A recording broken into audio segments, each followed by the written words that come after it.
قدم عدد كبير من نجوم النادي الأهلي والكرة المصرية واجب العزاء في شقيق حسام عاشور بمسجد الصفا بالمعادي، حيث وصل في البداية سيد عبد الحفيظ مدير الكرة بالنادي الأهلي،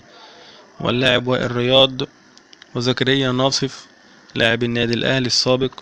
وجمال علام رئيس اتحاد الكرة السابق، ومسعد عوض حارس مرمى الأهلي. وحضر أيضا عم حارس عامل غرفة الملابس بالنادي، وعمرو جمال، ومحمد هاني الظهير الأيمن للفريق، والدكتور ياسر أيوب، واللاعب حسن السيد، وأحمد شكري لاعب النادي المصري، وعماد النحاس، والكابتن إكرامي، وعبد الله السعيد، ومدافع الفريق النجم أحمد حجازي.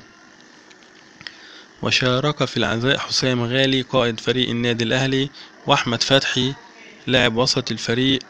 والنجم محمود كهربا لاعب نادي الزمالك والمعار إلى السعودية،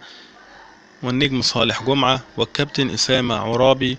ومروان محسن، وسيد معوض مدرب الفريق الأول. وكان ابن 16 عاما شقيق حسام عاشور لاعب الأهلي